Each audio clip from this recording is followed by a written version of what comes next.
concerned because now the water is coming in. You don't know where to go until you know where the hurricane's going to be, and by the time you know where the hurricane's going to be, it's too late to go anywhere.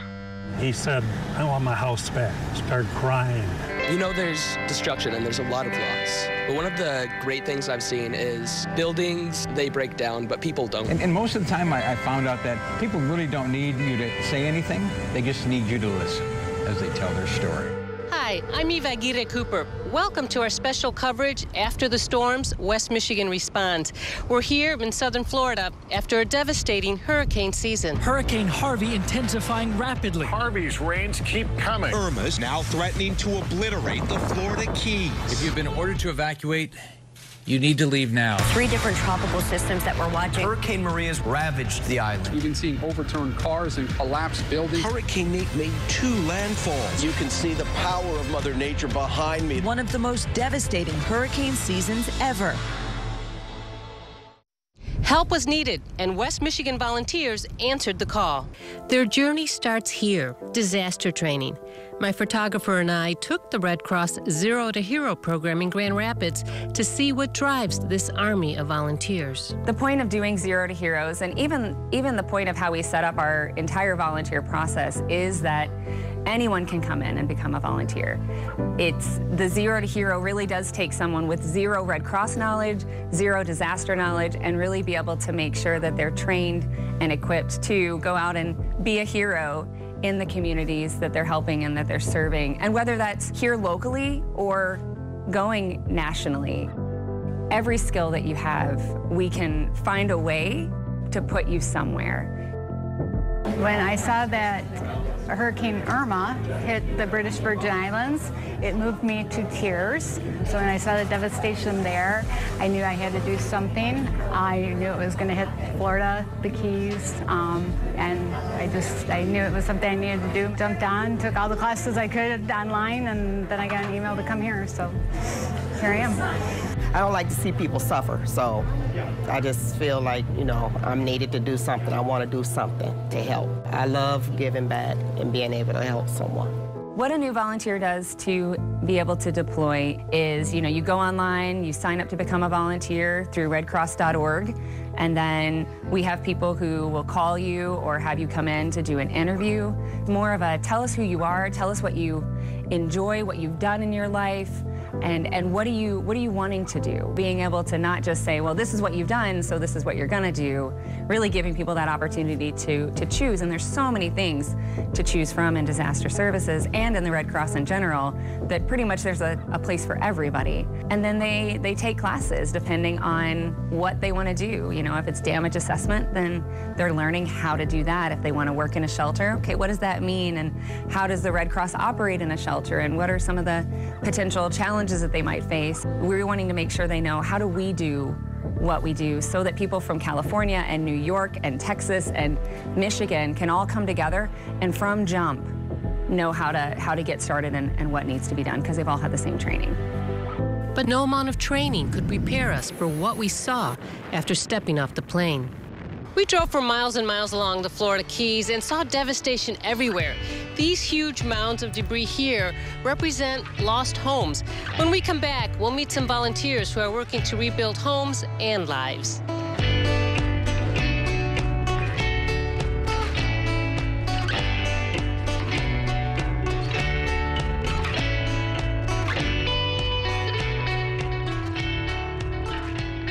Tonight's special is brought to you by our community partners. Breaking now at 11, toxins spread. You try to eat healthy, you drink water, you do all those things, and then it turns out that you're not supposed to drink the water, that it'll kill you. All these houses were built on garbage. Target 8 has found yet another illegal dump site. Another 55-gallon drum. For the first time, one of the company's top leaders goes one-on-one with Target 8 investigator Ken Coulter. Are there going to be any other new sites popping up? Target 8 is finding out when it all began. And you can see all of our toxic tap water stories right now on woodtv.com. At CarMax, everything is honest and out in the open. Wow, that'll give you confidence. It does. That's why the prices are clearly marked. Our sales associates get paid the same no matter what car you buy, and you can estimate your monthly payment on CarMax.com.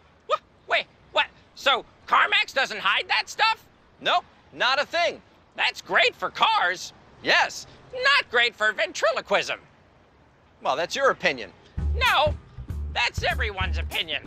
A delicious breakfast sandwich for $1. No joke. It's Tim Hortons sausage and cheese English muffin for just $1. Starting with an English muffin, savory sausage, and American cheese. We don't kid around when it comes to breakfast. Tim Hortons sausage and cheese English muffin for just $1.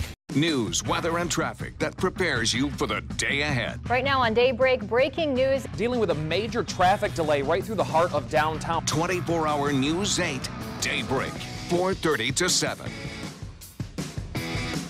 We're on Big Pine Key, just north of Key West, where we discovered a settlement of sorts, a home away from home for Red Cross volunteers.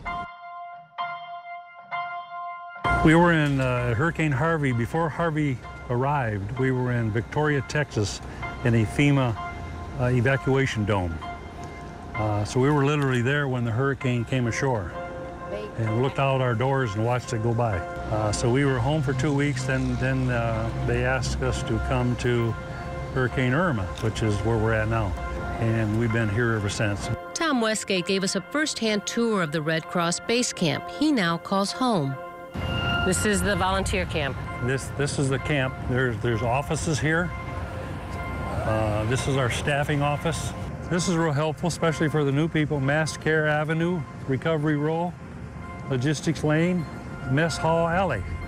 It's like a little mini city. This is a little city, big motel. This is the first International Red Cross base camp ever built in the United States. We are from the Danish Red Cross. Normally we would go to basically any natural disaster, put up the base camp. It was set up in Philippines, and it was set up in Haiti. Also in Sudan, the base camp has different sizes. It carries normally what you can see here, tents for accommodation, officers which is fully equipped, and also normally have a kitchen, including generators, lightings, basically everything you need to set up a camp. Mary and I went there a little over a week ago, and they said you're in 0505. That's my tent. Then I went in there, there's a 05 tent, 05 tent within the tent. That's my little cubicle, if you will. Okay. So this is yours? This is Mary and I's home. Mary and I's is the second and third one on the right. And there's, I don't know, these are about maybe 7 or 8 feet. So we have a cot in there. We've got a little laundry basket, and we've got a little stand where you can put stuff on, and a fan. What you hear when you're sleeping all night, zip, zip.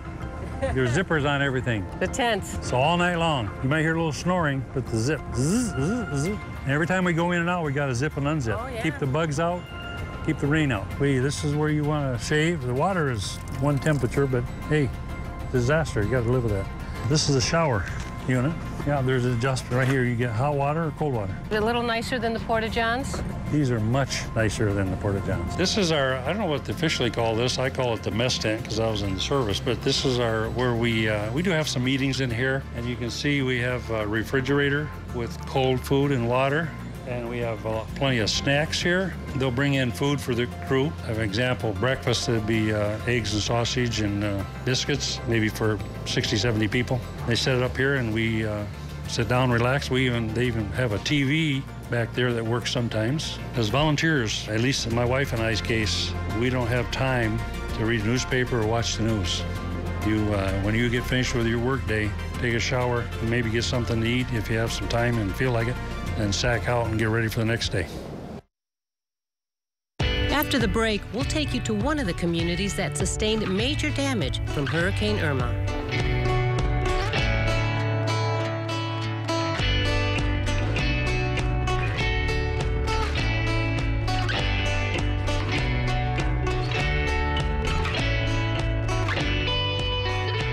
Tonight's special is brought to you by our community partners.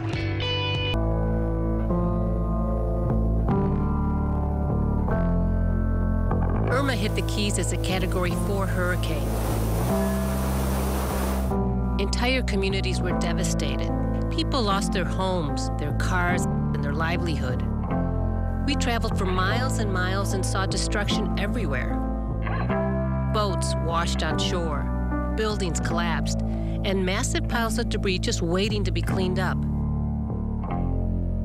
Many of the iconic palm trees toppled or left with no leaves. There was a funky, almost rotten smell present on all of the islands. Residents told us that was a distinct odor from the aftermath of a tropical storm. The hurricane stink. One of the islands that struck us the most was Cudjoe Key, just 20 miles northeast of Key West. It suffered a direct hit. We went to a neighborhood that the eye of the storm passed straight over, Hurricane Irma's ground zero. There's a lot of heartbreak here. Not this house, the next one over from the road, it looks okay, but from the ocean, it's gone. You know? When Irma came through, she blasted us. This is my home for the last 5 years. Wow. And it's still beautiful. It's just going to take a lot of time, a lot of work. We have water coming in the top, so all the living room, dining room is mowed. We've been working on trying to get that fixed. So FEMA came out today and put a tarp over the roof for us because we have holes in it. And our next project is getting this house off of ours so we could stop the water from going in my kitchen. But that's kind of where we're at. We've had 5 piles out here. Deep freeze, refrigerator, everything in our storage unit had to be trashed. So, I mean, it's almost like, you know, you got to start over. Some residents fared better than others. In some instances, we could see a home completely destroyed, but a neighboring home was still standing tall. As you can see, we fared pretty good compared. There's so many people that lost everything. Irma kind of wiped out. I got pretty fortunate, but a lot of people got tore down, and right now we're just putting it back together. It got hit. Yeah, my friends are totally destroyed across the street on either side. So we've lost both of our porches, and almost all the shingles off the roof. And we had our brother-in-law and a friend of ours come down and put a tarp over it just a couple days after the storm. We had some water damage inside, and the painter just left. He just took care of that. So we're just doing some final cleanup. But not everyone can afford to rebuild, and most face lengthy battles with their insurance providers before they'll ever see any money. Financially, a lot of us can't afford to replace it. And that part's sad. It's hard to get insurance to pay for hurricane damage and water damage. You don't always get coverage for that. So, and oftentimes people can't afford it. So they end up losing everything and it's gone. These residents aren't alone. A tremendous outpouring of help and aid has been provided by the Red Cross and other organizations. The Red Cross has been by, FEMA has been by. We've had a lot of help. People come down and offer to cover roofs for free, and food wagon comes around every day. It's been awesome. The Red Cross is just absolutely super. They've helped a lot of people here. Done a fantastic job really taking care of people that needed it badly. When disasters happen, we all feel compelled to do something. These volunteers answered the call. We'll have more for you after the break.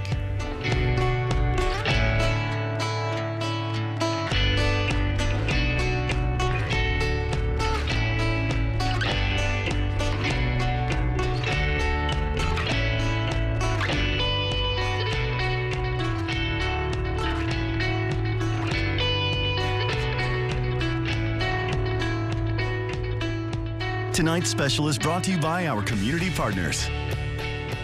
All these volunteers want to help others. For many, what they received in return was just as rewarding. Well, I started in Miami. I was at one of our shelters for the first 2 weeks doing spiritual care. There are about over 800 people. We met Father Robert from Muskegon, who was a first-time volunteer for Hurricane Harvey in Texas, who was then sent to Florida. I did that for 2 weeks, and that was an eye-opener, but nothing like when I came down to the Florida Keys. It was a war zone. You know, it's been a war zone down here. I had no clue. You know, and you can take all the classes you want. Yes. And when you go back and I'll show people all the pictures that I've taken, but that doesn't describe the temperature, the smell, the sound, the sweat. I mean, you show somebody a picture and say, well, yeah, that's what it was, and it's it's brutal, and what these people have got, have had to go through. Yeah. Well, see, in disaster spiritual care, one of the things that's important to do is that you have to remember that initially, people's spirits are broken. And so we try to work with them. We try to walk with them on their journey, saying, okay, here's what the Red Cross can do, and the case managers and the nursing staff and everybody, all pitches in to see where we can get these people. They come through line after line after line, car after car after car, asking what we have. We have nothing. Our house is gone. What can you give us? Well, how can you help us? Can you give us food? Can you give us a toothbrush? What can you give us? Some of these folks, they want to get it out. They want to talk. And so we listen as much as we can. I know we're real busy, but we still have to take the time to listen. They'll show you a picture on their phone where their house used to be. And I had a gentleman, he said, I want my house back. Start crying. That's tough for us. But just walking around every day for 12 hours, at least 12, 14 hours a day, listening to hundreds of people tell their story. And then you try to help them ease the pain somehow. And most of the time I found out that people really don't need you to say anything. They just need you to listen as they tell their story. And that in itself is part of the healing process, I think, for them. And just my own personal growth and spiritual growth as a person has leaps and bounds, because you're really pushed to what you thought was your limit. There aren't any limits. There are no limits. One of the volunteers who has seen the resiliency of those hit by the hurricanes, I actually met in Grand Rapids when I took the Zero to Hero disaster training. There's destruction and there's a lot of loss. But one of the great things I've seen is buildings, homes, they break down, but people don't. The human spirit is so strong down here. There's so much resiliency, and people know that they're going to get through it, and that's really enheartening to see. And they are just absolutely so appreciative when they see, a red vest going through the mud and debris to get to them, to get to their house, to offer them something. It's a moving experience. After the break, we'll find out why these volunteers are willing to leave their homes and families in support of the relief effort.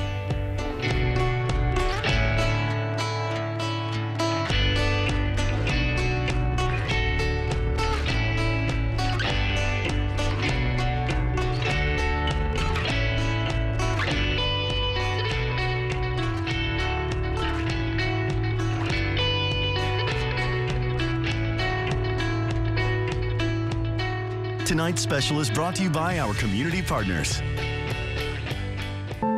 After Irma, the Florida Keys still face a long road to recovery.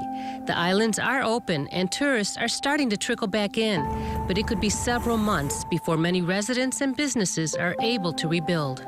Recovery takes a long time. Recovery doesn't happen in 2 weeks, or 4 weeks, or even 6 weeks. Recovery is often measured in months and years. The news cycle, as you would know, just moves on to what the next disaster is. The need is still here. We're still seeing hundreds of people a day coming to our disaster recovery center. When you see the devastation that Irma has wrought, you know that's not going to be a quick and easy fix. In times of disaster, the American Red Cross is one of the first groups to arrive on the scene.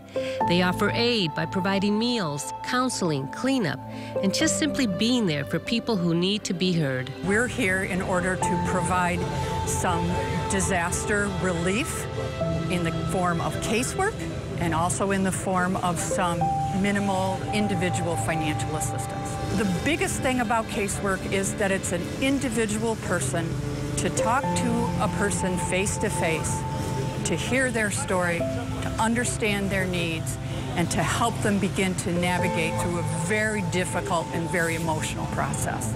We're providing the relief that's needed based on individual circumstances, providing a compassionate, warm person to understand what you've been through and where you're going to need to go. Volunteers make up the workforce of the Red Cross, but it's not just in times of disaster that they're needed. One of the unique things about disaster is that it's really a cycle. We prepare, we respond, and we recover. And how we look at that is we respond to a disaster, then we recover from a disaster, and then we prepare for the next one. And then we start that cycle all over again. And we need volunteers to help us in every one of those phases. There's always work to do. We need people to come in, get trained, help us back home so that they're ready when the time comes. The Red Cross is all of the volunteers in red vests that you see here. We are the American Red Cross. 91% of the workforce of the American Red Cross is volunteers. And we need those volunteers every day in every community. Whatever our little piece of the puzzle is, whether you do casework or whether you're the person setting up the computers, you have a really important role to play in this whole dance. And we'll be here as long as we're needed.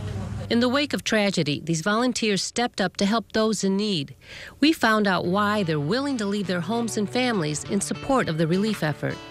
What I love about volunteering most is getting to work with people. It's the people, the interaction with the people. It's been exactly what I wanted. They're just so appreciative. Thank yous that we get. You see every side of just the best of us, and it is a really great thing to see. We get to come out here right where the people are, where the damage is. Seeing the gratitude in people who have lost everything. Gratitude that we feel people are thanking us for what we're doing. You actually do it. You're there, right on top of it. And there's a position for anyone. Everybody has something to offer. Every single person who sees your broadcast has something that they can offer to people who are victims of a disaster. Every single person. Returns on what we do are just so great. To know that we're helping a community. We are like a family, and it's our family helping your family. This could be a life-changing experience for you. There's nothing like it. If you would like to help in the volunteer effort, go to woodtv.com. Volunteers are still needed. Thank you for joining us.